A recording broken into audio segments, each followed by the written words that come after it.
नमस्कार दोस्तों, एक बार फिर से आपका ज्ञान सागर में स्वागत है। इस वीडियो में हम लोग SKMU semester 1 MDC paper pollution control and waste management का कंप्लीट क्वेश्चन आंसर देखने वाले हैं।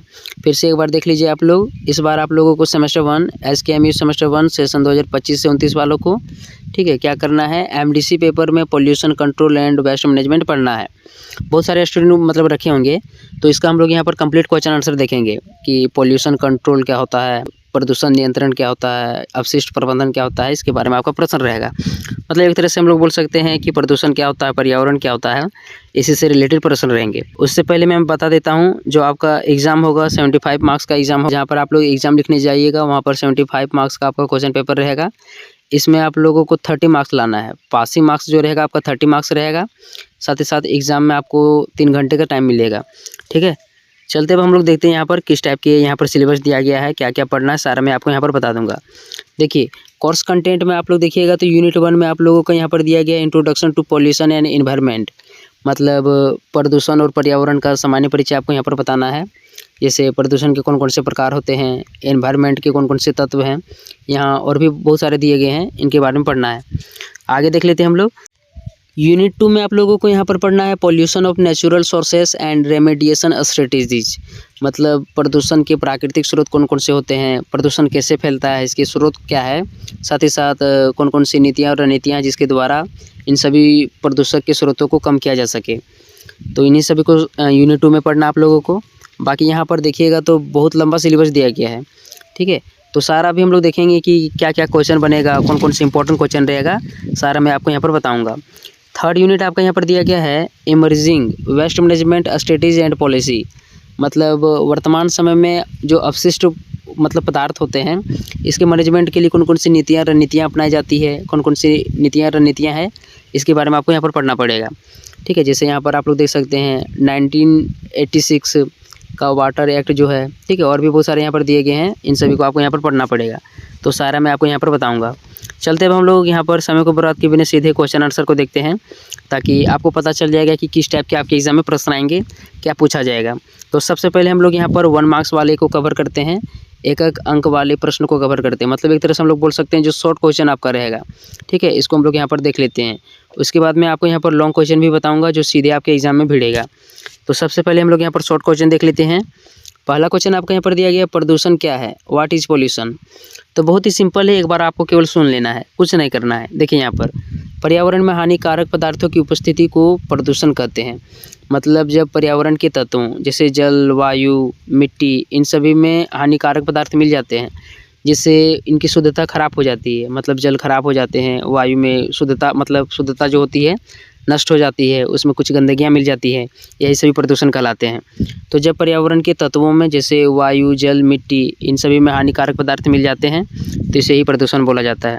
ठीक है, एक नज़र में सुन लेना है। नेक्स्ट देखिए आप लोग यहाँ पर क्वेश्चन नंबर 2 आपका यहाँ पर दिया गया है, पर्यावरण के मुख्य घटक कौन से हैं, what are the main segments of environment. पर्यावरण के कौन कौन से घटक है आपको यहाँ पर बताना पड़ेगा। देखिए, पर्यावरण का घटक देखिएगा तो मुख्य रूप से 2 घटक होते हैं, पहला जैविक घटक और दूसरा अजैविक घटक। मतलब एक तरह से बायोटिक होता है और दूसरा अबायोटिक। जैविक घटक में क्या आते हैं, पेड़ पौधे आते हैं, जीव जंतु आते हैं, मनुष्य आते हैं, ये सभी जैविक घटक है।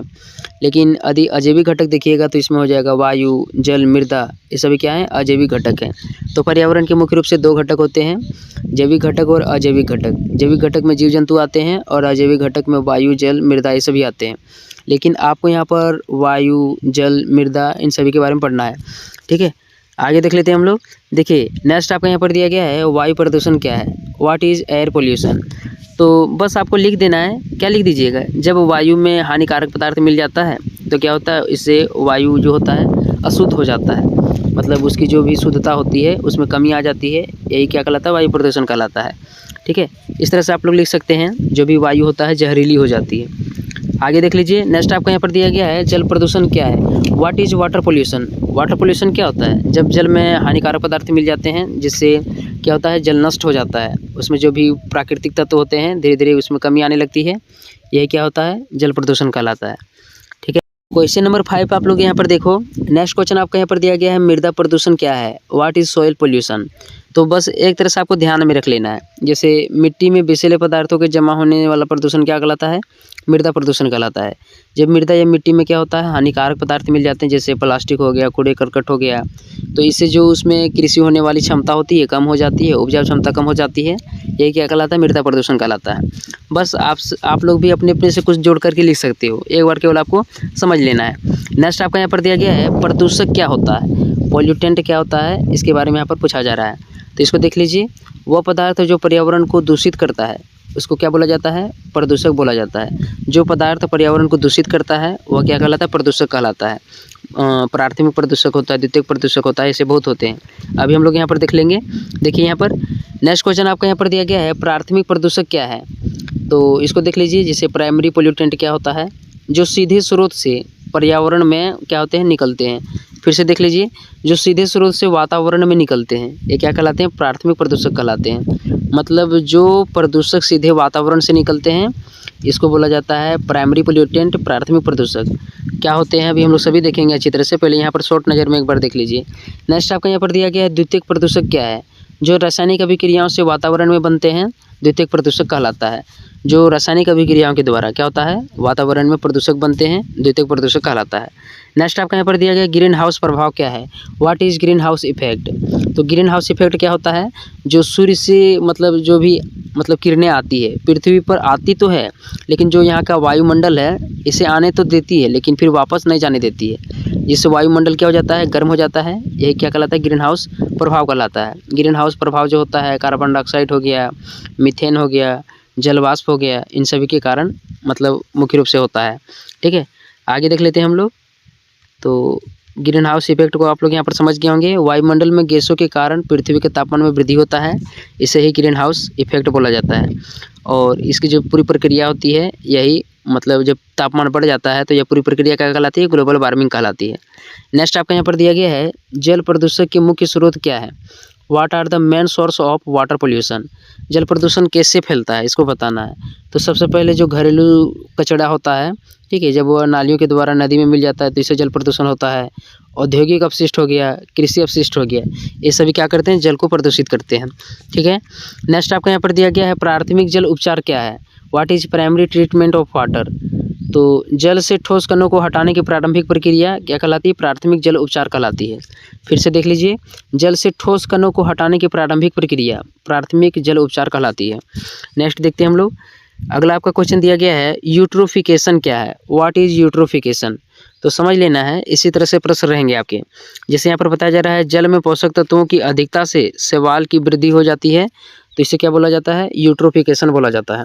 जल में क्या होता है? पोषक तत्वों की अधिकता से शैवाल बढ़ने लगते हैं, ठीक है, इसे यूट्रोफिकेशन बोला जाता है। नेक्स्ट आपका यहाँ पर दिया गया है, बायोडिग्रेडेबल अपशिष्ट क्या है? What is biodegradable waste? तो यहाँ पर सब समझ लीजिएगा अच्छी तरह से, क्योंकि जब एग्जाम में आएगा तो हो सकता है नहीं बना पाएँ, लेकिन एक बार यदि सुना हुआ रहेगा ना तो एग्जाम में लिखा जाता है। जैसे यहाँ पर बताया जा रहा है, जो पदार्थ सूक्ष्म जीवों द्वारा आसानी से विघटित हो जाता है उसे क्या बोला जाता है? बायोडिग्रेडेबल अपशिष्ट बोला जाता है। मतलब जो कचरा क्या होता है, जो भी आसपास के कीड़े मकोड़े होते हैं, जीव जंतु होते हैं, उसको खा जाता है, उसको पर्यावरण में फिर से मिला देता है, यही बायोडिग्रेडेबल अपशिष्ट कहलाता है। मतलब जो पदार्थ होता है वह पर्यावरण में मिल जाता है, इसको क्या बोला जाता है? बायोडिग्रेडेबल अपशिष्ट बोला जाता है। नेक्स्ट आपका यहाँ पर दिया गया है, नॉन बायोडिग्रेडेबल अपशिष्ट क्या है? तो जो पदार्थ क्या होता है, एक बार यदि प्रकृति में आ गया तो वो कभी नष्ट नहीं होता है, इसको क्या बोला जाता है? नॉन बायोडिग्रेडेबल अपशिष्ट बोला जाता है। जैसे प्लास्टिक हो गया, प्लास्टिक कभी भी नहीं सड़ता है, चाहे लाखों वर्ष कितना भी हो जाए। यदि आप लोग ज़मीन में गाड़ दीजिएगा कभी तो देखिएगा, कभी खुदाई होगा ना तो प्लास्टिक वैसा का वैसा बना रहता है, थोड़ा मोटा सड़ता है, लेकिन कलर जाता है, लेकिन प्लास्टिक पूरी तरह से ख़त्म नहीं होता है। तो नॉन बायोडिग्रेडेबल अपशिष्ट क्या होता है? जो प्राकृतिक रूप से आसानी से विघटित नहीं होता है। ठीक है, नेक्स्ट देख लेते हैं हम लोग। अगला दिया गया है, वर्मी कंपोस्टिंग क्या है? What is vermi composting? तो यहाँ पर समझ लीजिएगा क्या है। केंचुआ की सहायता से जैविक कचरे को खाद में बदलने की प्रक्रिया वर्मी कंपोस्ट कहलाती है। केंचुआ की सहायता से जैविक कचरे को खाद में बदलने की प्रक्रिया क्या कहलाती है? Vermi compost. नेक्स्ट आपका यहाँ पर दिया गया है, ई वेस्ट क्या है? ई वेस्ट क्या है? तो इसको देख लीजिए, इलेक्ट्रॉनिक उपकरणों से उत्पन्न कचरा, इलेक्ट्रॉनिक कचरों से उत्पन्न कचरा क्या कहलाता है? ई वेस्ट कहलाता है। ई का मतलब होता है इलेक्ट्रॉनिक, और इलेक्ट्रॉनिक सामान से भी बहुत सारे कचरा आते हैं, उसको बोला जाता है इलेक्ट्रॉनिक कचरा। ठीक है, ई वेस्ट बोला जाता है। नेक्स्ट आपका यहाँ पर दिया गया है, बायो रिमेडिएशन क्या है? बायो रिमेडिएशन क्या होता है यहाँ पर हम लोग देख लेते हैं। सूक्ष्म जीवों की सहायता से प्रदूषण को कम करने की प्रक्रिया, सूक्ष्म जीवों की सहायता से प्रदूषण को कम करने की प्रक्रिया क्या कहलाती है? बायो रिमेडिएशन कहलाता है। ठीक है, आगे देख लेते हैं हम लोग। नेक्स्ट आपको यहाँ पर दिया गया है फाइटो रिमेडिएशन क्या है? फाइटो रिमेडिएशन क्या है यहाँ पर आपको बताना है। चलते हम लोग यहाँ पर देख लेते हैं। नेक्स्ट आपको यहाँ पर दिया गया है पौधों की सहायता से प्रदूषकों को हटाने की प्रक्रिया क्या कहलाती है? Phyto remediation. यहाँ पर 2 ठो प्रश्न था। जैसे पहला प्रश्न था बायो रिमेडिएशन क्या है, तो सूक्ष्म जीवों की सहायता से प्रदूषण को कम करने की प्रक्रिया क्या कहलाती है? बायो रिमेडिएशन कहलाती है। और फाइटो रिमेडिएशन क्या होता है? जो पौधों की सहायता से प्रदूषण कम होता है, जैसे पेड़ों की सहायता से क्या होता है? वायु प्रदूषण कम होता है। तो एक प्रकार से यह फाइटो रिमेडिएशन होगा। ठीक है, आगे देख लेते हैं। नेक्स्ट आपका यहाँ पर दिया गया पर्यावरण संरक्षण अधिनियम कब पारित हुआ? When was environmental protection act enacted? तो इसका आंसर हो जाएगा 1986, मतलब 1986 में पर्यावरण संरक्षण अधिनियम पारित हुआ था। और भी बहुत सारे नियम हैं जिसको अभी हम लोग देखेंगे। नेक्स्ट आपका यहाँ पर दिया गया वायु प्रदूषण नियंत्रण अधिनियम कब बना? तो 1981 में। वायु प्रदूषण नियंत्रण अधिनियम कब बना? 1981 में। ठीक है, अब हम लोग क्या करेंगे, ये हमारा शॉर्ट क्वेश्चन था, 1 मार्क्स वाला प्रश्न था। अब हम लोग यहाँ पर लॉन्ग क्वेश्चन देखेंगे जो आपके एग्जाम में आएगा। तो यहाँ पर हम लोग देख लेते हैं very long question answer type. ठीक है, मतलब सब्जेक्टिव टाइप का क्वेश्चन देखेंगे। जैसे फर्स्ट क्वेश्चन आपका यहाँ पर दिया गया प्रदूषण की परिभाषा दीजिए तथा इसके विभिन्न प्रकारों का विस्तार से वर्णन कीजिए। प्रदूषण बताना है कि प्रदूषण क्या होता है, इसके कौन कौन से प्रकार हैं। बहुत ही सिंपल है, बाकी पढ़ो या नहीं पढ़ो आप लोग अपने से लिख सकते हैं। जैसे वायु प्रदूषण, जल प्रदूषण, ध्वनि प्रदूषण, मृदा प्रदूषण, 4 पॉइंट आ गया। ठीक है, तो चारों पॉइंट आपको ध्यान रखना है और खाली प्रदूषण की परिभाषा दे देना है। प्रदूषण की परिभाषा किस तरह से दीजिएगा? जब पर्यावरण में क्या होता है, पर्यावरण के घटक में जैसे जल, वायु, मृदा, ध्वनि, इस सब में क्या होता है, मतलब कोई अपशिष्ट पदार्थ जाकर मिल जाता है, इससे उसकी गुणवत्ता में कमी आ जाती है और मानव को, पर्यावरण को, जीव जंतुओं को नुकसान होने लगता है। यही प्रदूषण कहलाता है। ठीक है, और प्रदूषण के कितने प्रकार होते हैं? 3-4 प्रकार होते हैं, उसी को आपको लिख देना है। ठीक है, ज़्यादा मैं समझाऊंगा नहीं है क्योंकि बहुत लॉन्ग वीडियो बनेगा। ठीक है, केवल एक बार आपको अपने दिमाग से समझ लेना है कि प्रदूषण क्या होता है, कैसे लिखना है। तो फर्स्ट क्वेश्चन आप लोग यहाँ पर देख लो, प्रदूषण की परिभाषा दीजिए, इसके विभिन्न प्रकारों का विस्तार से वर्णन कीजिए। आप लोग बच्चा नहीं है, मतलब एक तरह से ग्रेजुएशन का स्टूडेंट है और ये सब मतलब जो क्वेश्चन रहेगा तुरंत बन जाएगा। तो यहाँ पर देख सकते हैं आप लोग, यहाँ पर क्या लिखा हुआ है, प्रदूषण वह स्थिति है जब पर्यावरण के प्राकृतिक घटकों जैसे वायु, जल, मृदा में अवांछनीय या हानिकारक पदार्थों की मात्रा बढ़ जाती है, जिससे उसकी गुणवत्ता कमी हो जाती है और पर्यावरण को नुकसान होने लगता है। ठीक है, इसी को क्या कहते हैं? प्रदूषण कहते हैं। प्रदूषण के बहुत सारे प्रकार होते हैं, उसको भी हम लोग एक नज़र में देख लेते हैं। प्रदूषण के मुख्य प्रकार निम्नलिखित हैं। जैसे वायु प्रदूषण, वायु प्रदूषण कैसे लिखिएगा? जब वायु में धूल कण, धुआं, विषैली गैसें और सूक्ष्म कणों की मात्रा सामान्य स्तर से अधिक हो जाती है तो इसको क्या बोला जाता है? वायु प्रदूषण बोला जाता है। ठीक है, यहाँ पर लिखा हुआ है, इसको आप लोग चाहें तो अपने से पढ़ सकते हैं। इसका PDF आप लोगों को मिल जाएगा ज्ञान सागर ऐप में। एक बार 60 रुपया लगेगा और 4 साल में जितना भी मतलब आप लोगों का सिलेबस है, ठीक है, PYQ है और भी बहुत सारे के जो वीडियो हैं आप लोगों को ऐप में मिल जाएगा। तो एक बार 60 रुपये आपको खर्च करना है और ज़्यादा टेंशन नहीं लेना है। 60 रुपया 4 साल के लिए लिया जा रहा है, ना कि एक सेमेस्टर के लिए।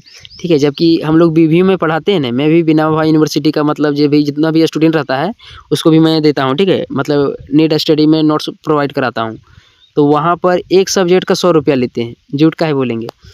तो जो इसका यहाँ पर है pollution and control waste management का, pollution control and waste management का, उसका भी वीडियो आएगा नीट स्टडी में। ठीक है, बाकी आप लोग इसको यहाँ पर PDF डाउनलोड कर लीजिएगा, यहीं से पढ़ लीजिएगा। ठीक, तो प्रदूषण का पहला प्रकार क्या हो जाएगा? वायु प्रदूषण। अब हम लोग देख लेते हैं आगे। नेक्स्ट आपका यहाँ पर क्या हो जाएगा? जल प्रदूषण। जब जल में क्या हो जाता है, हानिकारक पदार्थ मिल जाते हैं, जैसे नदी, झील, तालाब, समुद्र, इससे क्या हो जाता है, जो भी इनके जल होते हैं अपशिष्ट हो जाते हैं। ये क्या कहलाता है? जल प्रदूषण कहलाता है। तो इसी तरह से आपको लिख देना है। इसके कारण क्या होता है, जल की गुणवत्ता खराब हो जाती है, यह पीने योग्य नहीं रह जाता है। इसके परिणाम स्वरूप हैजा, टाइफाइड, डायरिया और जल जनित रोग फैल जाते हैं। साथ ही साथ जलीय जीवों के जीवन स्तर पर भी प्रतिकूल प्रभाव पड़ता है। आगे आपका यहाँ पर दिया गया मृदा प्रदूषण। जब मिट्टी में रासायनिक पदार्थों, कीटनाशकों और औद्योगिक कचरे के अत्यधिक जमा होने से क्या होता है, मतलब मृदा की जो गुणवत्ता होती है इसमें कमी आ जाती है, यही मृदा प्रदूषण कहलाता है। ठीक है, तो तीसरा प्रदूषण आपका हो जाएगा मृदा प्रदूषण। नेक्स्ट अब हम लोग देख लेते हैं। नेक्स्ट आपका यहाँ पर दिया गया ध्वनि प्रदूषण। ध्वनि प्रदूषण क्या होता है, नॉइज पोल्यूशन क्या होता है, इसको देख लीजिए। अत्यधिक और अनावश्यक शोर को ध्वनि प्रदूषण कहा जाता है। ध्वनि प्रदूषण मुख्य रूप से वाहनों, औद्योगिक मशीनों, लाउडस्पीकर, निर्माण कार्य और हवाई जहाज़ के कारण उत्पन्न होता है।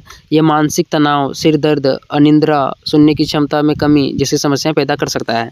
मतलब ध्वनि प्रदूषण क्या होता है, जितना मनुष्य सुन सकता है उससे ज़्यादा ध्वनि यदि दे दिया जाए तो इसको क्या बोला जाता है, ध्वनि प्रदूषण बोला जाता है। और जो मनुष्य है मतलब 80 डेसिबल से ज़्यादा यदि रहता है, ठीक है, तो यही ध्वनि प्रदूषण कहलाता है। मनुष्य जो है कितने डेसिबल तक सुन सकता है, तो 80 डेसिबल। इससे जैसे ही मतलब ज़्यादा होता है ये ध्वनि प्रदूषण के अंतर्गत आ जाता है, ठीक है, इसको ध्यान रख लेना है। लास्ट में आपको यहाँ पर निष्कर्ष दे देना है। इस प्रकार से प्रदूषण मानव जीवन और पर्यावरण दोनों के लिए अत्यंत गंभीर चुनौती है। इसे नियंत्रित करने के लिए पर्यावरण संरक्षण, स्वच्छ ऊर्जा का उपयोग, वृक्षारोपण और जन जागरूकता का अत्यंत आवश्यक है। तो इस प्रकार से आपको निष्कर्ष में लिखते जाना है, ठीक है। सेकंड क्वेश्चन देखिए, नेक्स्ट आपका यहाँ पर दिया गया है, पर्यावरण के मुख्य घटकों वायु, जल, मृदा, इन सभी का विस्तार से वर्णन कीजिए। Describe the major environmental segments such as air, water and soil.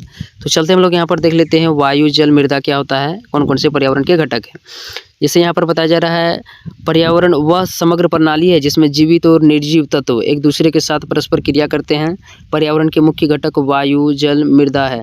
ये तीनों घटक पृथ्वी पर जीवन अस्तित्व और संतुलन के लिए अत्यंत आवश्यक है। देखिए, पर्यावरण के मुख्य रूप से 2 घटक होते हैं, जैविक घटक और अजैविक घटक। लेकिन आपको यहाँ पर जो सिलेबस दिया गया है उसके हिसाब से वायु, जल और मृदा के बारे में आपको पढ़ना है, तो इसको देख लेना अच्छी तरह से, ठीक है। तो चलते हम लोग यहाँ पर देख लेते हैं वायु, जल और मृदा के बारे में। जैसे फर्स्ट आपका यहाँ पर दिया गया है वायु। वायु के बारे में क्या होता है, यहाँ थोड़ा सा पढ़ लीजिए। वायु पृथ्वी के चारों ओर फैली गैसों की परत है जिसे वायुमंडल कहा जाता है। जो वायु है क्या है, पृथ्वी के चारों ओर फैला हुआ है जिसे वायुमंडल कहा जाता है। इसमें मुख्य रूप से नाइट्रोजन, ऑक्सीजन, कार्बन डाइऑक्साइड और अन्य गैसें पाई जाती है। नाइट्रोजन वायुमंडल में सबसे ज़्यादा मात्रा में पाया जाता है, 78% पाया जाता है। ऑक्सीजन 21% पाया जाता है और कार्बन डाइऑक्साइड कितना है, 0.03% है। अभी शायद 4% हो गया है।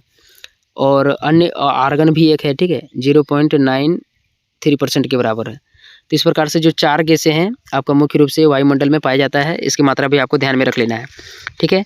चलते आगे देख लेते हैं। नेक्स्ट आपका यहाँ पर दिया गया है, वायु जीवों के लिए अत्यंत महत्वपूर्ण है क्योंकि सभी जीव श्वसन के लिए ऑक्सीजन पर निर्भर रहते हैं। इसके अतिरिक्त वायु मौसम और जलवायु को नियंत्रित करती है तथा सूर्य की हानिकारक पराबैंगनी किरणों से पृथ्वी की रक्षा करती है। तो ये हो गया आपका वायु के बारे में। वायु के बारे में आप लोग अपने से भी लिख सकते हैं कि वायु क्या है। वायु मनुष्य के लिए अत्यंत आवश्यक है। जितने भी जीव जंतु होते हैं सभी के लिए वायु एक महत्वपूर्ण अंग है। इस प्रकार से आपको लिख देना है कि वायु नहीं रहेगा तो क्या होगा, वायु प्रदूषण हो जाएगा तो क्या होगा। इस तरह से आपको बढ़ा चढ़ा करके एक पेज लिख देना है। नेक्स्ट आपका यहाँ पर दिया गया है वाटर, मतलब जल क्या है। जल के बारे में आपको यहाँ पर लिख देना है 10 से 12 लाइन। तो क्या लिखिएगा यहाँ पर देख लीजिए, जल जीवन का आधार है। पृथ्वी की सतह का लगभग 70% भाग जल से ढका हुआ है। 70% जो भाग है मतलब जल से ढका हुआ है, ठीक है, सभी को पता है। आगे दिया गया है जल की प्रमुख स्रोत नदियाँ, झील, समुद्र, तालाब और भूमिगत जल है। यहीं से हम लोगों को पानी मिलता है, जल मिलता है। आगे दिया गया जल का उपयोग पीने, कृषि योग्य, उद्योग, मतलब फिर से देख लीजिए। नेक्स्ट आपको यहाँ पर दिया गया जल का उपयोग पीने के लिए, कृषि, उद्योग, ऊर्जा उत्पादन और घरेलू कार्यों में किया जाता है। जल के बिना जीवन की कल्पना भी नहीं की जा सकती है, इसलिए इसका संरक्षण अत्यंत आवश्यक है। इस प्रकार से आपको जल के बारे में लिखना है, ठीक है। देखिए, यदि कोई टॉपिक आपको दिया जा रहा है और 10 लाइन नहीं लिख पा रहे हैं, इसका मतलब समझ लीजिए कि ग्रेजुएशन आप लोग बेकार कर रहे हैं, ठीक है। मतलब यदि केवल मृदा आप लोगों को यहाँ पर बता दिया जाए तो मृदा के बारे में इतना आपको नॉलेज होना चाहिए कि कम से कम 4 पेज लिख दें, ठीक है, कम से कम। बाकी आप लोग अधिक से अधिक जितना मन इतना लिख सकते हैं। बाकी आपको एग्जाम में उतना नहीं लिखना है, एक खड़ा पन्ना लिख देना है। यदि मृदा के बारे में आएगा तो बस यहाँ पर जितना भी पेज रहता है फर्स्ट पेज, उसी के बारे में आपको भर देना है, उतना तो लिख ही लीजिएगा, ठीक है। तो मृदा के बारे में आप लोग समझ गए होंगे। मृदा क्या है, मृदा पृथ्वी की ऊपरी परत है जिसमें पौधे उगते हैं और कृषि कार्य किया जाता है। मतलब मृदा क्या है, मृदा पृथ्वी की ऊपरी परत होती है जिसमें कृषि कार्य किया जाता है, पौधे उगते हैं। मानव भी मृदा की ऊपरी परत में ही रहता है। नेक्स्ट आपको यहाँ पर दिया गया है, मृदा खनिज पदार्थों, जैविक पदार्थों, जल, वायु से मिलकर बनी होती है। यह पौधों को पोषक तत्व प्रदान करती है और खाद्य उत्पादन में महत्वपूर्ण भूमिका निभाती है। आगे दिया गया है, यदि मृदा की गुणवत्ता खराब हो जाए तो कृषि उत्पादन प्रभावित होता है और खाद्य संकट उत्पन्न हो जाती है। तो इस प्रकार से आप लोगों को मृदा के बारे में लिखना है। नेक्स्ट आपको यहाँ पर दिया गया है निष्कर्ष। इस प्रकार से वायु, जल और मृदा पर्यावरण के मूल आधार हैं। इनका संरक्षण और संतुलन बनाए रखना मानव जीवन और पृथ्वी के पारिस्थितिक तंत्र के लिए अत्यंत आवश्यक है। इस प्रकार से आपको लिख देना है मृदा के बारे में। जो भी हम लोगों ने देखा, वायु, जल, मृदा, ये सभी क्या है, पर्यावरण का मूल आधार है, पर्यावरण के मूल अंग है। इनके बिना मतलब पर्यावरण की कल्पना भी नहीं की जा सकती है, इसलिए इनका मतलब संरक्षण बहुत ही ज़रूरी है। अब हम लोग यहाँ पर यूनिट 2 से देखेंगे। जैसे फर्स्ट क्वेश्चन आपका बनेगा, प्राथमिक और द्वितीयक प्रदूषकों का वर्णन कीजिए तथा उसके उदाहरण दीजिए। प्राथमिक और द्वितीयक प्रदूषक क्या होते हैं, प्राइमरी एंड सेकेंडरी पोल्यूटेंट्स क्या होते हैं, इसके कौन कौन से एग्जाम्पल है, इसको आपको यहाँ पर बताना होगा। चलते देखते हैं। जैसे आपको यहाँ पर फर्स्ट में दिया गया है परिचय थोड़ा सा। प्रदूषक वे पदार्थ होते हैं जो पर्यावरण को दूषित करते हैं और जीवित प्राणियों के स्वास्थ्य और पर्यावरण संतुलन पर नकारात्मक प्रभाव डालते हैं। प्रदूषकों को सामान्यतः 2 मुख्य श्रेणियों में विभाजित किया जाता है, प्राथमिक प्रदूषक और द्वितीयक प्रदूषक। मतलब प्रदूषक क्या होते हैं, पर्यावरण में फैलने वाला एक प्रकार का पदार्थ होता है जो पर्यावरण को प्रदूषित करता है। और ये प्रदूषक जो होते हैं मुख्य रूप से मनुष्य, पर्यावरण, जीव जंतु, ये सभी को प्रभावित करते हैं। और जो प्रदूषक होते हैं मुख्य रूप से दो प्रकार के होते हैं, प्राथमिक और द्वितीयक प्रदूषक। चलते हम लोग यहाँ पर देख लेते हैं। फर्स्ट आपका यहाँ पर दिया गया प्राथमिक प्रदूषक, प्राइमरी पोल्यूटेंट्स। तो इसको देख लीजिए। यहाँ पर बताया जा रहा है प्राथमिक प्रदूषक वे पदार्थ होते हैं जो सीधे किसी स्रोत से वातावरण में उत्सर्जित होते हैं, अर्थात यह प्रदूषक सीधे ही प्रदूषण उत्पन्न करते हैं और इनके बनने के लिए किसी अन्य रासायनिक प्रक्रिया की आवश्यकता नहीं होती है। मतलब जो प्राथमिक प्रदूषक होते हैं सीधे वातावरण से आता है, कहाँ से आता है, सीधे वातावरण से आता है, इसमें किसी भी रसायन की आवश्यकता नहीं होती है। ठीक है, आगे देख लेते हैं हम लोग। नेक्स्ट आपका यहाँ पर दिया गया है मुख्य स्रोत। मतलब प्राथमिक प्रदूषक जो होता है इसके मुख्य स्रोत क्या है, मतलब कहाँ से प्राथमिक स्रोत आता है। तो पहला हो जाएगा उद्योगों से निकलने वाला धुआं, जो उद्योगों से धुआं निकलता है इसके मुख्य स्रोत हो जाएंगे। नेक्स्ट आपका हो जाएगा वाहनों से उत्सर्जित गैसें, कोयला और पेट्रोलियम ईंधन का दहन, और अगला आपका हो जाएगा ज्वालामुखी विस्फोट। ये सभी प्राथमिक प्रदूषक के उदाहरण है। आगे आपका यहाँ पर दिया गया है उदाहरण बोलते हैं, ये आपका स्रोत था। उदाहरण में देखिएगा तो आपका यहाँ पर हो जाएगा carbon monoxide, CO, sulphur dioxide, SO2 और नाइट्रोजन ऑक्साइड। ये सभी क्या है, प्राथमिक प्रदूषक हैं। इन प्रदूषकों के कारण वायु की गुणवत्ता खराब हो जाती है और मनुष्यों में श्वसन संबंधित रोग उत्पन्न हो जाते हैं मतलब होते हैं। सेकेंड आपका यहाँ पर दिया गया द्वितीयक प्रदूषक। द्वितीयक प्रदूषक क्या है, यहाँ पर देख लीजिए। सेकेंडरी पोल्यूटेंट्स क्या होता है, यहाँ पर बताया गया है द्वितीयक प्रदूषक वे होते हैं जो सीधे स्रोत से नहीं बल्कि वातावरण में उपस्थित प्राथमिक स्रोतों के बीच होने वाले रासायनिक अभिक्रियाओं के परिणाम स्वरूप बनते हैं। मतलब द्वितीयक प्रदूषक जो होता है सीधे वातावरण से नहीं आता है बल्कि किसी के द्वारा बनता है। पहले वह मौजूद होता है, उसके बाद उनके द्वारा क्रिया किया जाता है और फिर से द्वितीयक प्रदूषक बनता है। द्वितीयक प्रदूषक में PAN आता है। क्या आता है, PAN एक प्रकार से द्वितीयक प्रदूषक है। यहाँ पर उदाहरण देख लीजिए। जैसे ओजोन हो जाएगा, photochemical smog, peroxy acetyl nitrate. मतलब PAN क्या है, पेरोक्सी एसीटाइल नाइट्रेट, PAN, ये सभी क्या है, द्वितीयक प्रदूषक के उदाहरण है। ठीक है, ध्यान रख लेना आप लोगों को। ओजोन, O3 और फोटोकेमिकल स्मॉग और PAN, ये सभी क्या है, मतलब द्वितीयक प्रदूषक के उदाहरण है। आगे आपके यहाँ पर दिया गया है द्वितीयक प्रदूषक अक्सर प्राथमिक प्रदूषकों की तुलना में अधिक खतरनाक होते हैं क्योंकि ये वातावरण में नई विषैली गैसों का निर्माण करते हैं। द्वितीयक प्रदूषक प्राथमिक प्रदूषक से ज़्यादा घातक होते हैं। ठीक है, आगे आपके यहाँ पर दिया गया निष्कर्ष भी देख लीजिए। प्राथमिक और द्वितीयक प्रदूषकों की पहचान और नियंत्रण पर्यावरण संरक्षण के लिए अत्यंत आवश्यक है। बाकी आप लोग इसमें और भी बढ़ा करके लिख सकते हैं। सेकंड क्वेश्चन आपके यहाँ पर दिया गया है वायु प्रदूषण के स्वास्थ्य और जलवायु पर प्रभावों का वर्णन कीजिए। जो वायु प्रदूषण है इसके द्वारा स्वास्थ्य, जो भी मनुष्य होता है इसके स्वास्थ्य पर क्या प्रभाव पड़ता है, जलवायु पर क्या प्रभाव पड़ता है, पर्यावरण पर क्या प्रभाव पड़ता है, सारा हम लोग यहाँ पर देखेंगे। चलते देखते हैं हम लोग। यहाँ पर फर्स्ट में आपका यहाँ पर दिया गया है वायु प्रदूषण आज विश्व की सबसे गंभीर पर्यावरण समस्याओं में से एक है। जब वायु में हानिकारक गैसों जैसे धूल, सूक्ष्म कणों की मात्रा बढ़ जाती है तो ये मानव स्वास्थ्य और जलवायु दोनों को गंभीर रूप से प्रभाव डालती है। पहला प्रभाव का हो जाएगा मानव स्वास्थ्य पर प्रभाव। क्या क्या प्रभाव पड़ता है यहाँ पर देख लीजिए। वायु प्रदूषण सबसे अधिक प्रभाव मनुष्य के स्वास्थ्य पर प्रभाव डालता है। मुख्य प्रभाव हो जाएगा श्वसन संबंधित रोग, फेफड़ों का कैंसर, आँखों में जलन, एलर्जी, हृदय रोग, ये सभी मानव स्वास्थ्य पर प्रभाव पड़ता है। किसके कारण, तो वायु प्रदूषण के कारण। लंबे समय तक प्रदूषित वायु में रहने से बच्चों और बुजुर्गों में गंभीर स्वास्थ्य समस्याएं उत्पन्न हो सकती है। तो इस प्रकार से आपको यहाँ पर देख देना है कि मतलब मानव स्वास्थ्य पर वायु प्रदूषण के चलते क्या प्रभाव पड़ता है। नेक्स्ट आपका यहाँ पर दिया गया जलवायु पर प्रभाव। जलवायु पर प्रभाव क्या पड़ता है यहाँ पर देख लीजिए। वायु प्रदूषण पृथ्वी की जलवायु को भी प्रभावित करता है। वायु प्रदूषण क्या करता है, पृथ्वी की जलवायु को भी प्रभावित करता है। देख लेते हैं हम लोग कौन कौन प्रभाव पड़ते हैं। जैसे फर्स्ट में आपका हो जाएगा वैश्विक तापमान वृद्धि। मतलब जो विश्व की तापमान होता है, एक प्रकार से जो ग्लोबल वार्मिंग होता है, वायु प्रदूषण के कारण ही होता है। ठीक है, ग्रीन हाउस गैसों के कारण जैसे कार्बन डाइऑक्साइड और हो जाएगा आपका नाइट्रस ऑक्साइड, मीथेन, इन सभी गैसों के कारण क्या होता है, पृथ्वी का जो तापमान होता है लगातार बढ़ते जाता है और ग्लोबल वार्मिंग की घटना होती है। नेक्स्ट आपका यहाँ पर देगा अम्लीय वर्षा। मतलब जो वायु प्रदूषण है, वायु प्रदूषण के चलते अम्लीय वर्षा होती है। अम्लीय वर्षा किसके कारण होता है, सल्फर डाइऑक्साइड और नाइट्रोजन ऑक्साइड, ध्यान रख लेना है।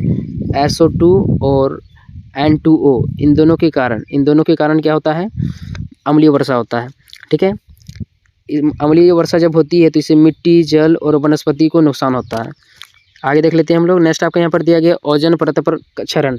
मतलब वायु के चलते ओजोन परत का भी क्षरण होता है, जिससे मतलब एक प्रकार से जो CFC गैस होता है, क्लोरोफ्लोरोकार्बन होता है, इसके चलते क्या होता है, जो हमारा ओजोन परत है, जो पृथ्वी को रक्षा कवच की तरह से है, इसको प्रभावित करता है, मतलब उनको क्षरण करता है। तो यहाँ पर बताया जा रहा है कुछ प्रदूषक ओजोन परत को नष्ट कर देते हैं, जिससे सूर्य की हानिकारक किरणें पृथ्वी तक पहुँचने लगती है। लास्ट में आपको निष्कर्ष दे देना है, वायु प्रदूषण मानव स्वास्थ्य और पृथ्वी के पर्यावरण के लिए अत्यंत हानिकारक है, इसलिए इसे नियंत्रित करना अत्यंत आवश्यक है। जो वायु प्रदूषण है मानव स्वास्थ्य और पृथ्वी के पर्यावरण के लिए क्या है, बहुत ही हानिकारक है।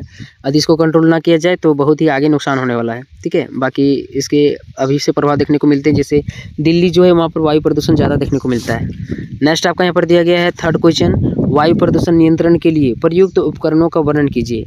वायु प्रदूषण में कौन कौन से उपकरण प्रयोग किए जाते हैं, इसको बताना है। Describe the devices used for air pollution control. Air pollution control में कौन कौन से डिवाइस प्रयोग होते हैं, इसको आपको यहाँ पर बताना है। चलते हम लोग यहाँ पर देख लेते हैं। देखिए आप लोग यहाँ पर वायु प्रदूषण को नियंत्रित करने के लिए विभिन्न प्रकार के आंतरिक और तकनीक उपकरणों का उपयोग किया जाता है। ये उपकरण उद्योगों और कारखानों से निकलने वाले धुएं और कणों को कम करने में सहायता करते हैं। तो जो भी मतलब वायु प्रदूषण नियंत्रण होते हैं, क्या करते हैं, वायु को कंट्रोल करते हैं, वायु प्रदूषण को कंट्रोल करते हैं। जैसे फर्स्ट में आपका यहाँ पर हो जाएगा साइक्लोन सेपरेटर क्या करता है, वायु प्रदूषण को कम करता है। उसके बारे में यहाँ पर देख लीजिए। यह उपकरण वायु में उपस्थित बड़े कणों को हटाने के लिए प्रयोग किया जाता है। इसमें गैस को घुमावदार गति से प्रभावित किया जाता है, जिससे भारी कण नीचे बैठ जाते हैं। ठीक है, तो पहला उपकरण आपका क्या हो जाएगा, साइक्लोन सेपरेटर। आगे देख लेते हैं हम लोग। नेक्स्ट आपका यहाँ पर दिया गया है स्क्रेबर क्या होता है, यहाँ देखिए। स्क्रेबर गैसों से हानिकारक कणों को हटाने के लिए तरल पदार्थों का उपयोग करता है। इसमें गैस को पानी या अन्य तरल से गुजारा जाता है, जिससे प्रदूषक कण तरल में घुल जाते हैं। मतलब जो वायु प्रदूषण होता है, इसको क्या करा जाता है, जल से एक प्रकार से इसमें प्रभावित किया जाता है। ठीक है, मतलब तरल पदार्थों से गुजारा जाता है, जिससे प्रदूषण क्या होता है, कंट्रोल हो जाता है। नेक्स्ट आपका यहाँ पर दिया गया है क्या लिखा है यार, यहाँ पर इंग्लिश में देखना पड़ेगा। इलेक्ट्रोस्टैटिक प्रिसिपिटेटर क्या होता है, यहाँ पर देखिए। यह उपकरण विद्युत आवेश का उपयोग करके धूल और सूक्ष्म कणों को हटाता है। उद्योगों में इसका व्यापक उपयोग किया जाता है। तो जो थर्ड उपकरण आपका हो जाएगा इलेक्ट्रोस्टैटिक प्रिसिपिटेटर हो जाएगा। आगे देख लेते हैं हम लोग। नेक्स्ट आपका यहाँ पर दिया गया फिल्टर का उपयोग गैसों से छोटे कणों को हटाने के लिए किया जाता है। यह कपड़े, फाइबर या अन्य पदार्थों से बने होते हैं। जो फिल्टर होता है क्या होता है, एक प्रकार से कपड़े, फाइबर और अन्य पदार्थ से बने होते हैं। यह गैसों से छोटे कणों को हटाने में मदद करता है। ठीक है, आगे देख लेते हैं। लास्ट में आपको क्या कर देना, निष्कर्ष दे देना है। इन उपकरणों के उपयोग से वायु प्रदूषण को काफ़ी हद तक नियंत्रित किया जा सकता है। तो जो भी हम लोगों ने यहाँ पर उपकरण देखा, फिर से मैं आपको बता देता हूँ। पहला हो जाएगा आपका फिल्टर, आगे पीछे लिख सकते हैं। नेक्स्ट आपका हो जाएगा इलेक्ट्रोस्टैटिक प्रिसिपिटेटर।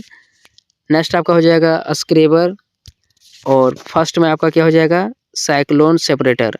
ये सभी क्या है, वायु प्रदूषण को कम करने वाले, नियंत्रण करने वाले उपकरण है। ठीक है, तो चारों को आपको ध्यान में रखना है, एग्जाम में एकदम आएगा। ठीक है, आगे देखिए फोर्थ नंबर क्वेश्चन आप लोग यहाँ पर देखो। नेक्स्ट क्वेश्चन आपका यहाँ पर दिया गया है, जल प्रदूषण के स्रोतों तथा जल उपचार की विभिन्न विधियों का वर्णन कीजिए। जल प्रदूषण के कौन कौन से स्रोत हैं, जल उपचार की कौन कौन विधियाँ हैं, इसको आपको यहाँ पर बताना होगा। चलते हम लोग यहाँ पर देख लेते हैं। जल प्रदूषण तब उत्पन्न होता है जब जल स्रोतों में हानिकारक पदार्थ मिल जाते हैं या सामान्य मानव गतिविधियों के कारण तेजी से बढ़ रही है। तो जल प्रदूषण क्या होता है, जल में जब हानिकारक पदार्थ मिल जाता है जल प्रदूषित हो जाता है। ठीक है, इसी तरह से लिख देना है। जल प्रदूषण के कौन कौन से स्रोत हो जाएंगे, तो पहला घरेलू स्रोत हो जाएगा। घरेलू से जो भी कचरे निकलते हैं इसके चलते क्या होता है, जल प्रदूषण होता है। औद्योगिक स्रोत हो जाएगा, उद्योगों से निकलने वाली कूड़े करकट भी क्या करते हैं, जल को प्रदूषित करते हैं। आगे आपका हो जाएगा कृषि। कृषि में क्या होता है, कीटनाशक उर्वरक का जो हम लोग प्रयोग करते हैं इससे भी क्या होता है, जल प्रदूषण होता है। तो मुख्य रूप से यहाँ पर 3 स्रोत दिया गया है। क्या दिया गया है, कृषि, उद्योग और घरेलू स्रोत। इन तीनों स्रोतों से जल प्रदूषित होता है। बाकी आपका एक और हो जाएगा यहाँ पर धार्मिक स्रोत। धार्मिक स्रोत जैसे पूजा पाठ वाला जो सामान होता है, कभी कभी हम लोग क्या करते हैं, नदी झील झरने में बहा देते हैं, इससे भी क्या होते हैं, मतलब जल प्रदूषित होता है। साथ ही साथ पर्यटन के दौरान भी बहुत सारे लोग प्लास्टिक वाले सामान जहाँ तहाँ छोड़ देते हैं और नदियों में बहा देते हैं, इससे वहाँ प्रदूषित हो जाता है। तो 4-5 पॉइंट अपने से भी आपको दिमाग में रखना और लिख लेना है। लास्ट में आपको क्या कर देना है, जल उपचार की विधियाँ लिखना है। मतलब जल उपचार कैसे किया जा सकता है, जल प्रदूषण को कम कैसे किया जा सकता है। तो फर्स्ट में आपको हो जाएगा प्राथमिक उपचार, प्राइमरी ट्रीटमेंट। इस प्रक्रिया में जल से ठोस कणों को हटाया जाता है। जल से क्या किया जाता है, जो भी ठोस कण होते हैं उसको हटाया जाता है ना। लास्ट आपका क्या है, लास्ट बोलते हैं यार, नेक्स्ट आपका यहाँ पर है द्वितीयक उपचार, सेकेंडरी ट्रीटमेंट। इसमें सूक्ष्म जीवों की सहायता से जैविक अपशिष्टों को हटाया जाता है। सूक्ष्म जीवों की सहायता से, मतलब कोई कीड़े मकोड़े होते हैं और इससे क्या किया जाता है, जो भी मतलब प्रदूषण होता है उसको हटाने का काम किया जाता है। किससे कम किया जाता है, तो जल से। और अगला आपका यहाँ पर दिया गया है तृतीयक उपचार, टर्टियरी ट्रीटमेंट। ये जल शोधन की उत्पन्न प्रक्रिया है जिसमें रासायनिक और जैविक तकनीकों का उपयोग किया जाता है। इसमें क्या किया जाता है, रासायनिक और जैविक तकनीकों का उपयोग किया जाता है। जैसे यहाँ पर बताया जा रहा है, जल प्रदूषण को नियंत्रित करने के लिए उचित उपचार तकनीकों का उपयोग अत्यंत आवश्यक है। तो जल प्रदूषण को नियंत्रित करने वाले जो भी हम लोग अभी उपचार देखें, जैसे प्राथमिक, द्वितीयक और तृतीयक, ये सभी क्या है, अत्यंत आवश्यक है। आगे देखिए, अगला क्वेश्चन आपको यहाँ पर दिया गया है, यूट्रोफिकेशन क्या है, इसके कारण, प्रभाव और नियंत्रण के उपायों का वर्णन करें। तो चलते हम लोग यहाँ पर देख लेते हैं यूट्रोफिकेशन क्या होते हैं, इसके कारण, प्रभाव और उपाय क्या है। एक नज़र में आपको यहाँ पर देख लेना है। यूट्रोफिकेशन वह प्रक्रिया है जिसमें जल स्रोतों जैसे झील, तालाब, नदियाँ में पोषक तत्वों की मात्रा अत्यधिक बढ़ जाती है। इन पोषक तत्वों की अधिकता के कारण शैवाल और अन्य जलीय पौधों की अत्यधिक वृद्धि हो जाती है। तो एक प्रकार से यूट्रोफिकेशन क्या होता है, यूट्रोफिकेशन मतलब जब क्या होते हैं, जैसे जो भी जलीय स्रोत होते हैं जैसे झील, तालाब, नदियाँ, इनमें क्या होता है, पोषक तत्वों, विशेष करके जो नाइट्रोजन होता है और फास्फोरस होता है, इसकी मात्रा बढ़ जाती है। इससे शैवाल होता है, शैवाल एकदम तेज़ी से बढ़ने लगता है। शैवाल एक प्रकार से पौधा होता है, तो ये भारी मात्रा में क्या हो जाते हैं, बढ़ने लगते हैं। ठीक है, अत्यधिक मात्रा में बढ़ने लगते हैं, इसे ही बोला जाता है यूट्रोफिकेशन। यह प्रक्रिया सामान्यतः मानव गतिविधियों के कारण तेज हो जाती है और जल की गुणवत्ता को गंभीर रूप से प्रभावित करती है। ठीक है, तो यूट्रोफिकेशन एक प्रकार से क्या होता है, जल में नाइट्रोजन और फास्फोरस की मात्रा बढ़ जाती है जिससे शैवाल उत्पन्न होने लगते हैं। ठीक है, एक प्रकार से बोल सकते हैं काई जो रहता है। ठीक है, आगे आपका यहाँ पर दिया गया यूट्रोफिकेशन के प्रमुख कारण। तो पहला हो जाएगा कृषि गतिविधियाँ। यहाँ पर दिया गया कृषि में उपयोग किए जाने वाले उर्वरक और कीटनाशक वर्षा के पानी के साथ बहकर नदियों और झीलों में पहुँच जाते हैं। इससे जल में नाइट्रोजन और फास्फोरस की मात्रा बढ़ जाती है। तो यूट्रोफिकेशन का पहला कारण क्या हो जाएगा, कृषि गतिविधियाँ। अगला आपका यहाँ पर दिया गया घरेलू सीवेज, जो घरेलू नालियाँ होती है, ठीक है, गंदा पानी होता है, इसके कारण भी क्या होते हैं, यूट्रोफिकेशन की प्रक्रिया होती है। आगे आपका यहाँ पर दिया गया औद्योगिक अपशिष्ट। औद्योगिक अपशिष्ट के चलते भी यूट्रोफिकेशन बढ़ता है। अगला आपका यहाँ पर दिया गया यूट्रोफिकेशन के प्रभाव। यूट्रोफिकेशन के प्रभाव क्या पड़ते हैं, यहाँ पर देख लीजिए। जैसे ऑक्सीजन की कमी, यूट्रोफिकेशन होगा तो जल में ऑक्सीजन की कमी हो जाती है। अगला आपका यहाँ पर दिया गया है जल की गुणवत्ता में गिरावट। मतलब यूट्रोफिकेशन से क्या होता है, जो जल होता है इसकी शुद्धता कम हो जाती है, जल प्रदूषित होने लगता है। नेक्स्ट आपका यहाँ पर दिया गया है जैव विविधता पर प्रभाव। कई जलीय प्रजातियाँ नष्ट हो जाती है जिससे पारिस्थितिक संतुलन बिगड़ जाता है। तो ये सभी प्रभाव पड़ते हैं किसके चलते, तो यूट्रोफिकेशन के चलते। अगला आपके यहाँ पर दिया गया नियंत्रण के उपाय। तो मतलब यूट्रोफिकेशन जो होता है, जैसे जो जल में नाइट्रोजन और फास्फोरस होता है, शैवाल बढ़ने लगता है, उसको कैसे कम किया जा सकता है। तो पहला रासायनिक उर्वरकों का सीमित उपयोग करेंगे। जो भी हम लोग कृषि में रासायनिक उपयोग करते हैं वहाँ पर हम लोग यदि खाद का उपयोग करेंगे तो क्या होगा, रासायनिक उर्वरक में थोड़ा सा कमी आएगा। आगे आपका यहाँ पर दिया गया अपशिष्ट जल उपचार। अपशिष्ट जल का उपचार हम लोग यहाँ पर करेंगे। ठीक है, मतलब अपशिष्ट जल का उपचार कैसे करेंगे, जैसे घरेलू और औद्योगिक अपशिष्ट जल को बिना उपचार किए जल स्रोतों में नहीं छोड़ना चाहिए। मतलब घरेलू से जो हमारे नलियों से निकलता है कचरा एक प्रकार से, ठीक है, उसको हम लोग एकदम डायरेक्ट बहा देते हैं। डायरेक्ट नहीं बहाना है, उसको थोड़ा सा छान लेना है। जैसे मतलब हम लोग घर में क्या करेंगे, जहाँ से पानी निकलता है वहीं पर हम लोग 4-5 को जाली लगा देंगे, तो जो भी पानी जाएगा वहाँ पर पहले से छन के जाएगा। ठीक है, और छन करके जाएगा तो केवल पानी ही बहेगा, मतलब एक तरह से गंदगी कम फैलेगा। अगला आपका यहाँ पर दिया गया है जल स्रोतों का संरक्षण।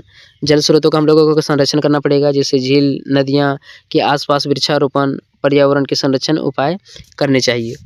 तो जल स्रोतों का हम लोगों को संरक्षण करना पड़ेगा। लास्ट में आपको यहाँ पर दे देना है निष्कर्ष। यूट्रोफिकेशन जल प्रदूषण की एक गंभीर समस्या है, जिसे नियंत्रित करने के लिए वैज्ञानिक और पर्यावरणीय उपाय आवश्यक है। ठीक है, तो यहाँ पर देख लेना, यूट्रोफिकेशन जल प्रदूषण की एक गंभीर समस्या है, इसको नियंत्रित करना बहुत ही ज़रूरी है। अगला क्वेश्चन दिया गया है नवीकरणीय ऊर्जा स्रोत। नवीकरणीय ऊर्जा स्रोत मतलब एक तरह से वैसे ऊर्जा स्रोत जिसको दोबारा उपयोग कर सकते हैं हम लोग। ठीक है, जिसको मतलब उपयोग करने पर वो कम ही नहीं होता है, इसकी जो मात्रा है पृथ्वी पर बहुत है, यही क्या कहलाता है, नवीकरणीय ऊर्जा स्रोत कहलाता है। जैसे हो जाएगा आपका सूर्य, पवन, ठीक है, बायोगैस, ज्वारीय ऊर्जा, ये सभी नवीकरणीय ऊर्जा स्रोत होते हैं। इसी के बारे में आपको यहाँ पर बताना है। देख लीजिए, नवीकरणीय ऊर्जा ऐसे स्रोत हैं जो प्रकृति में लगातार उपलब्ध रहते हैं और जिनका उपयोग करने से पर्यावरण को कम नुकसान होता है। ये ऊर्जा स्रोत प्रदूषण को कम करने और सतत विकास को बढ़ावा देने में महत्वपूर्ण भूमिका निभाते हैं। मतलब जो नवीकरणीय ऊर्जा स्रोत होते हैं पृथ्वी में बहुत मात्रा में पाए जाते हैं, मतलब असीमित मात्रा में पाए जाते हैं, सीमित मात्रा में नहीं, भरपूर मात्रा में पाए जाते हैं। इनके प्रयोग से पर्यावरण जो रहता है सुरक्षित रहता है। जैसे पहला हो जाएगा आपका बायो एनर्जी। बायो एनर्जी मतलब जो बायो ऊर्जा होता है, ठीक है, बायो जो गैस होता है एक तरह से। तो फर्स्ट आपका हो जाएगा बायोगैस। बायो एनर्जी जैविक पदार्थों जैसे पौधों, कृषि अवशेषों और पशु अपशिष्टों से बनता है। महत्व देखिएगा तो यह ऊर्जा का स्वच्छ स्रोत है। यह ग्रामीण क्षेत्रों में ऊर्जा की उपलब्धता बढ़ाता है। कचरे के उपयोग से पर्यावरण प्रदूषण कम होता है। मतलब एक तरह से हम लोग बोल सकते हैं कि जो गोईठा होता है एक प्रकार से बायोगैस से मतलब रिलेटेड है। ठीक है, उदाहरण देखिएगा तो बायोगैस और बायोफ्यूल यहाँ पर हो जाएगा। आगे आपके यहाँ पर दिए गए सौर ऊर्जा। सौर ऊर्जा के बारे में आपको लिख देना है। सौर ऊर्जा सूर्य से प्राप्त ऊर्जा है। इसे सोलर पैनलों की सहायता से बिजली में परिवर्तित किया जाता है। तो सौर ऊर्जा क्या है, एक प्रकार से पृथ्वी में सबसे बड़ा ऊर्जा का स्रोत सूर्य ही है। तो सूर्य जो होता है, सोलर जो प्लेट होता है, इसके माध्यम से भी हम लोग घर में ऊर्जा उपयोग करते हैं। यह क्या करता है, यह पृथ्वी का एक नवीकरणीय ऊर्जा स्रोत है। इसकी मात्रा असीमित है, मतलब जितना उपयोग हम लोग कर सकते हैं, जब तक सूर्य रहेगा तब तक हम लोग उपयोग कर सकते हैं। महत्व देखिएगा तो यहाँ पर दिया गया है, यह ऊर्जा का सबसे स्वच्छ और असीमित स्रोत है। इससे वायु प्रदूषण नहीं होता है। बिजली उत्पादन की लागत भी कम होती है। आजकल घरों, उद्योगों और बिजली उत्पादन में सौर ऊर्जा व्यापक रूप से इसका उपयोग किया जा रहा है। आगे दिया गया है पवन ऊर्जा। पवन ऊर्जा भी क्या है, नवीकरणीय ऊर्जा का एक प्रमुख स्रोत है। यहाँ बताया गया है पवन ऊर्जा हवा की गति से प्राप्त ऊर्जा है। इसे पवन चक्कियों की सहायता से बिजली में परिवर्तित किया जाता है। एक बात ध्यान में आपको रखना है, 15 किलोमीटर प्रति घंटे की गति से पवन चक्की चलता है। तो पवन चक्की की जो रफ्तार है कितना है, तो 15 किलोमीटर प्रति घंटा। ठीक है, तो जो पवन ऊर्जा हो जाएगा क्या हो जाएगा, एक नवीकरणीय ऊर्जा का प्रमुख स्रोत हो जाएगा। इसका महत्व क्या है, तो महत्व यहाँ पर देख लीजिए, यह प्रदूषण मुक्त ऊर्जा स्रोत है। जीवाश्म ईंधन पर निर्भरता कम रहता है और पर्यावरण के अनुकूल होता है। ठीक है, लास्ट में निष्कर्ष लिख देना है, नवीकरणीय ऊर्जा स्रोत पर्यावरण संरक्षण और सतत विकास के लिए अत्यंत महत्वपूर्ण है। ठीक है, और यदि अनवीकरणीय ऊर्जा पूछेगा तो कोयला, पेट्रोलियम, प्राकृतिक गैस, 3 बातों को ध्यान में रख लेना है। अब थर्ड यूनिट हम लोग देखते हैं। जैसे यहाँ पर थर्ड यूनिट में भी बहुत सारे प्रश्न बनेंगे, आपका बहुत लंबा सिलेबस है, तो यहाँ पर हम लोग क्वेश्चन देखेंगे और थोड़ा थोड़ा समझते जाएंगे।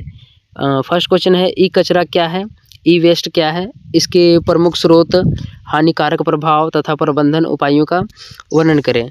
ई कचरा क्या है, एकदम क्वेश्चन आएगा। ई वेस्ट क्या होता है, तो इसको मैंने बताया था, जो कचरा इलेक्ट्रॉनिक सामान से पैदा होता है उसको ई कचरा बोला जाता है, इलेक्ट्रॉनिक वेस्ट बोला जाता है। यहाँ पर आप लोग देख सकते हो, ई कचरा मतलब इलेक्ट्रॉनिक वेस्ट उन सभी इलेक्ट्रॉनिक उपकरणों के कचरे को कहा जाता है जो उपयोग के बाद बेकार हो जाते हैं या फिर ख़राब हो जाते हैं।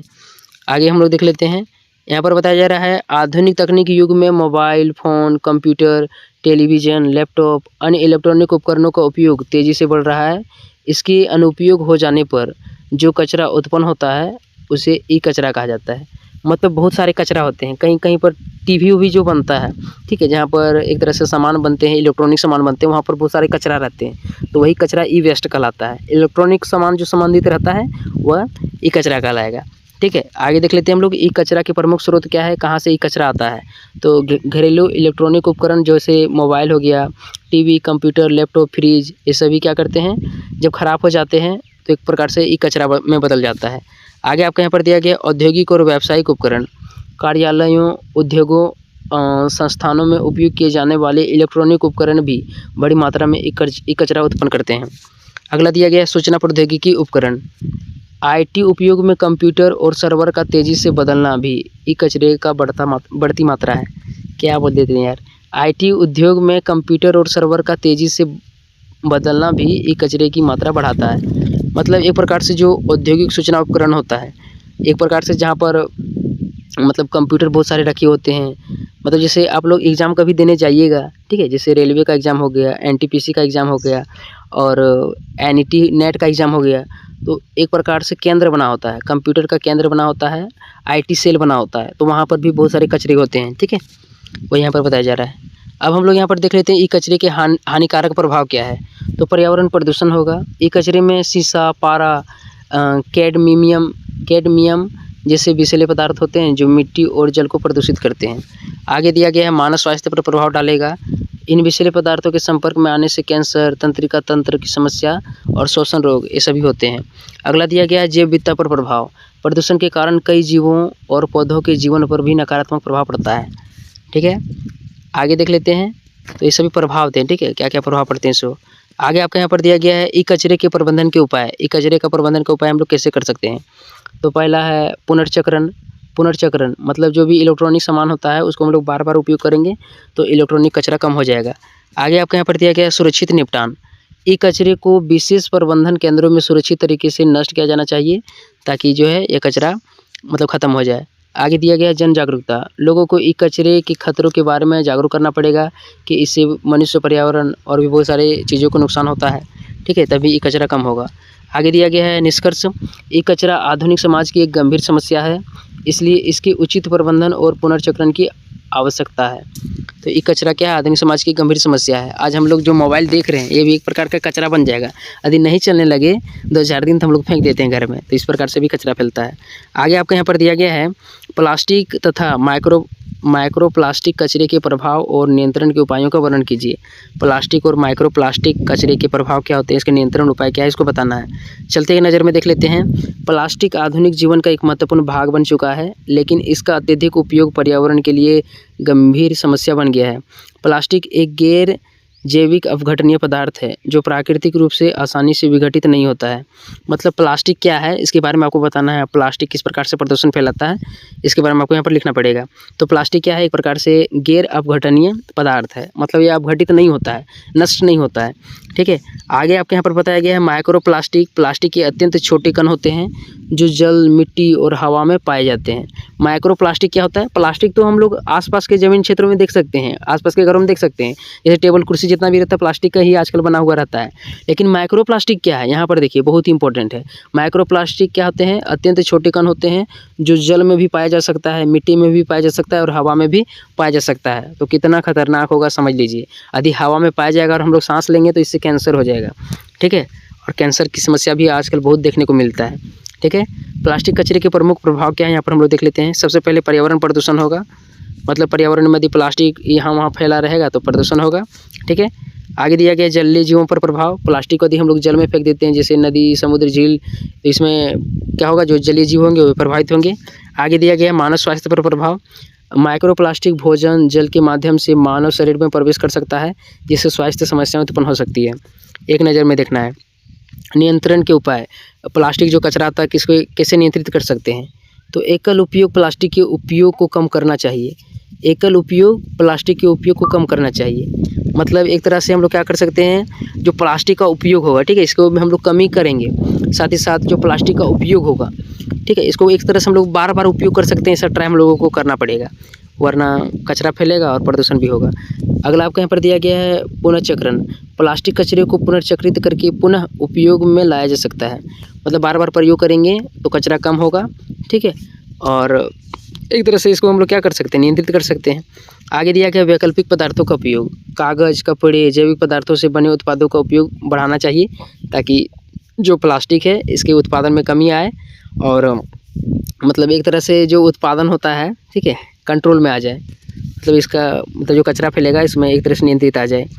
अगला आपका यहाँ पर दिया गया है निष्कर्ष, प्लास्टिक और माइक्रो प्लास्टिक कचरा पर्यावरण के लिए गंभीर खतरा है, इसलिए इसके नियंत्रण के लिए प्रभावी नीतियाँ और जन जागरूकता आवश्यक है। बाकी आप लोग क्वेश्चन केवल समझ लो एक बार, ठीक है, और क्वेश्चन समझ लेते हैं तो बस ज़्यादा नहीं पढ़ते हैं हम लोग भी एग्जाम देने जाते हैं, एक दिन पढ़ते हैं 2 दिन पढ़ते हैं, क्या बताते हैं यार, केवल क्वेश्चन देखते हैं, क्वेश्चन देखें बस उसके बारे में लिखते जाओ आप लोग।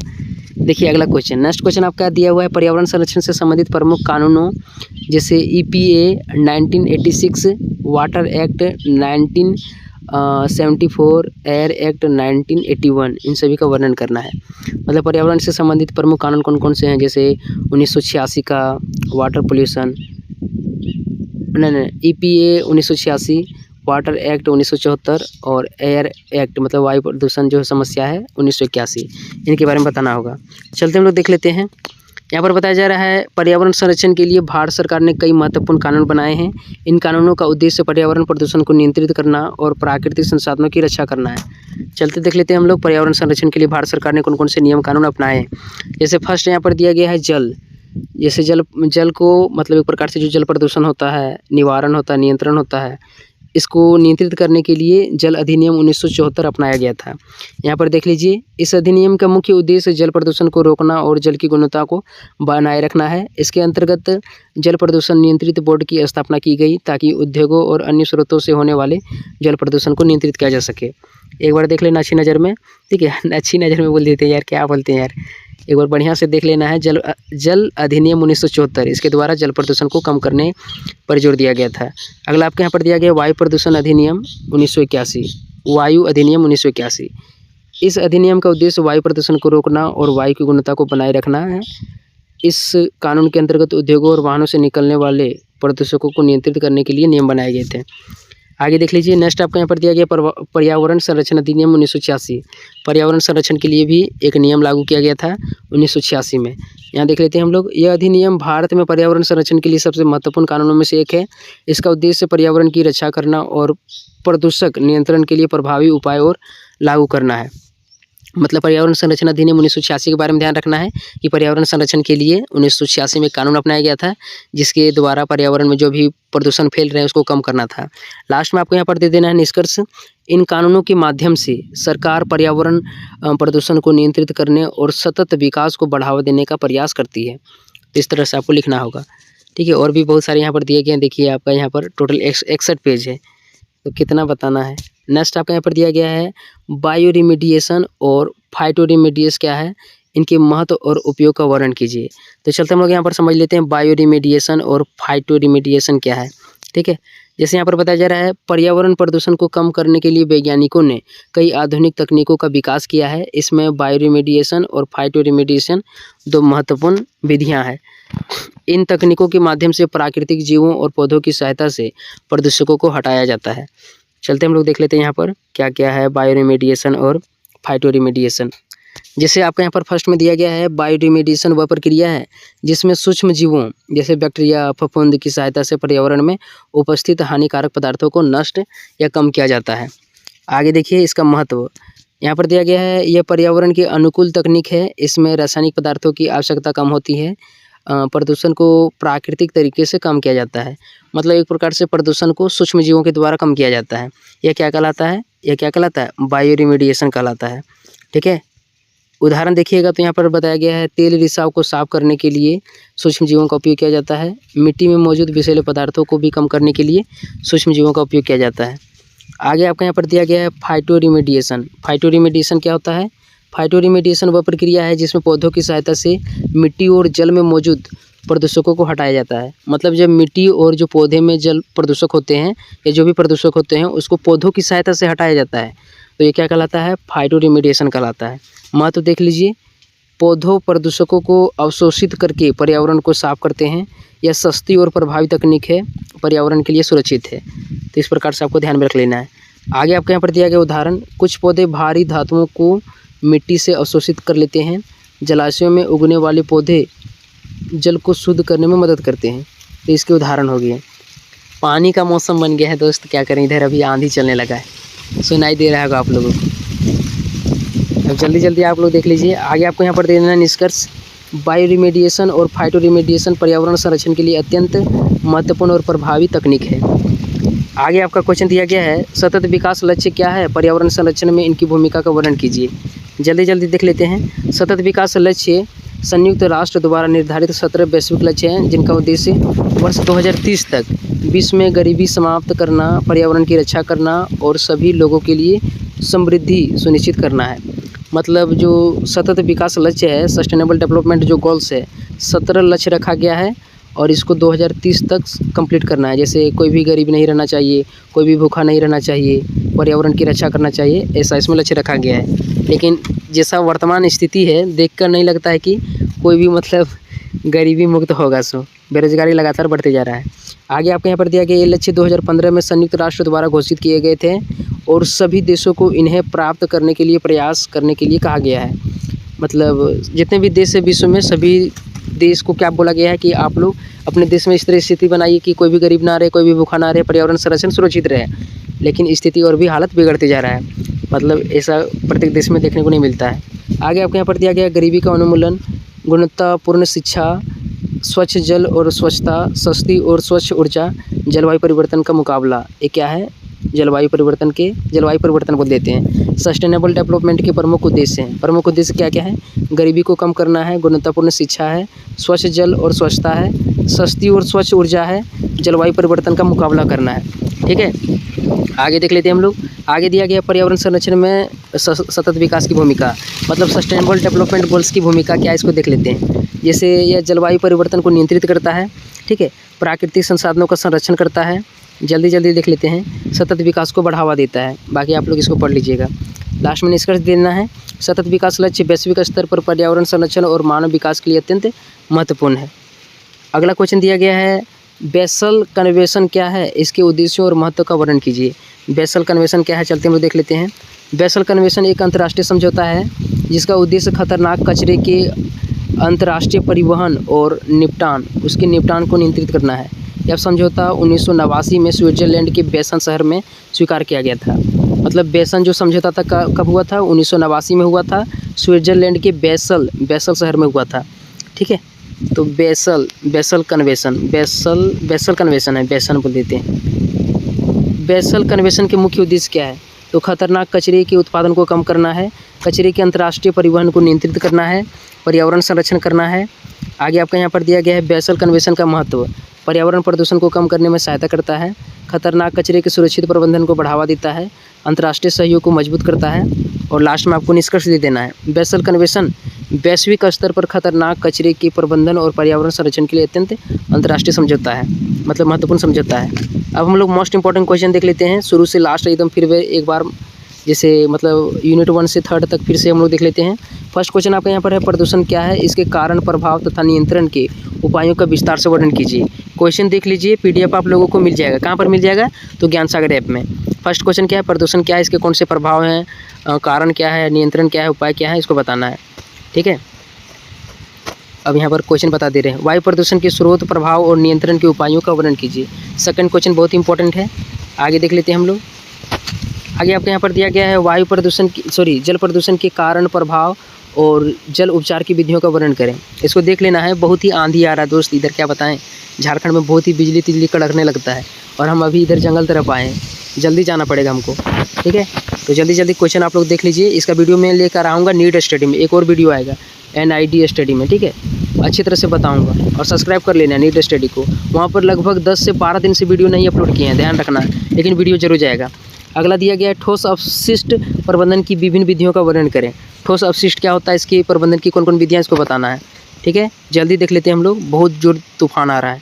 अगला आपका यहाँ पर दिया गया है, पर्यावरण संरक्षण में पर्यावरणीय कानूनों और नीतियों की भूमिका का वर्णन कीजिए। पर्यावरण संरक्षण में पर्यावरण कानून क्या है, नीतियाँ क्या है, इसकी भूमिका को बताना है। जैसे 1974 का जल अधिनियम हो गया आपका। ठीक है, आगे आपका यहाँ पर दिया गया वायु अधिनियम 1981। अगला दिया गया पर्यावरण संरक्षण अधिनियम 1986, इसको देख लेना। महत्व क्या है, तो प्रदूषण को नियंत्रित करता है, प्राकृतिक संसाधनों की रक्षा करता है, सतत विकास को बढ़ावा देता है। और लास्ट में क्या कर देना है, निष्कर्ष लिख देना है। ठीक है, तो यही हमारा लास्ट था। मिलते हैं अगली वीडियो में, तब तक के लिए धन्यवाद।